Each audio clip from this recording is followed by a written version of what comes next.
Très bonne campagne à vous. Merci. L'autisme est un trouble qui touche de nombreuses personnes dans notre société. En Suisse, son diagnostic est encore compliqué et sa prise en charge l'est encore plus. Ce samedi, les 2 plus grands experts en la matière étaient à Genève pour donner une conférence. Julie Zog y était. Près de 300 personnes se sont réunies ce samedi au Centre international de conférences. Sur scène, 2 des plus grands spécialistes du monde en matière d'autisme, Michel Garnett et Tony Atwood. L'occasion de faire le point sur la compréhension de ce trouble neurodéveloppemental dans notre société. Verdict, le chemin est encore long. Il faudrait former le monde entier. Cela passe par les enseignants, les psychologues, psychiatres, les employeurs, les administrations gouvernementales, mais aussi les familles. Les personnes sur le spectre de l'autisme ont tendance à se suradapter à leur environnement, déplore le psychologue. Alors que c'est à la société de mieux comprendre leurs besoins et mettre en place des aménagements. Là aussi, les réticences et les clichés font obstacle. De prendre en compte des besoins pour nous donner la possibilité de travailler. Des fois, c'est des choses comme nous permettre de porter un casque anti-bruit ou de réduire un petit peu la lumière.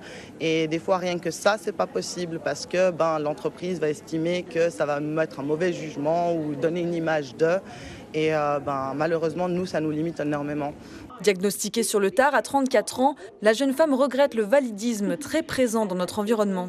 Ce qu'on fait en nous observant, c'est souvent pas compris parce que c'est fait par des personnes qui ne sont pas autistes et qui donc vont établir un jugement sur ce qu'eux ils pensent et sur ce qu'eux vivent et leurs expériences, sans prendre en compte que pour une personne autiste, c'est pas du tout le cas et que potentiellement ce qu'elle est en train d'exprimer, c'est quelque chose de totalement différent parce que nos codes sont pas les mêmes au niveau de la communication. Organisatrice de la conférence, l'association Autisme Genève fait état d'un immense décalage sur la compréhension de ce trouble. On a 20 ans de retard. Mais aussi et surtout d'un manque de moyens pour prendre en charge les personnes présentant un trouble autistique, ceux dès l'enfance. Beaucoup de moyens pour que aussi les enfants soient inclus tous à l'école, parce que ça commence par là. Si les enfants autistes sont dans les classes à l'école, avec un accompagnement selon leurs besoins, et qu'ils poursuivent toute leur scolarité. Du coup, les élèves côtoient des personnes autistes dès leur plus jeune âge. Et puis, les bizarreries, les choses un peu déroutantes, ils comprennent ce que c'est. Ils comprennent que ça fait partie de leur quotidien depuis l'enfance. Et on peut du coup vraiment avoir une société qui comprend beaucoup mieux les enfants, les personnes autistes de tous âges. Autre aspect à renforcer, la cohésion et la collaboration avec le noyau dur d'une personne dite TSA, sa famille.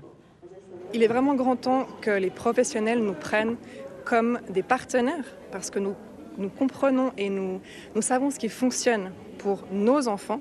Et même si des professionnels sont formés à l'autisme, chaque autiste est différent et du coup, en tant que parent, on sait ce qui fonctionne ou quels sont les freins pour notre enfant. Et donc, si on travaille tous ensemble, main dans la main, c'est là qu'on peut vraiment faire le meilleur accompagnement possible pour nos enfants. Renforcer les liens, inclure et donner une voix aux personnes concernées par l'autisme, tels seront les grands défis à venir. Nous devons les écouter et prendre en compte leur sagesse et leurs conseils. Aujourd'hui, près de 2% de la population est concernée par un trouble autistique. C'est la fin de ce journal. Dans un instant, la météo de Jennifer Nicolet, puis Pascal Descaillés inaugure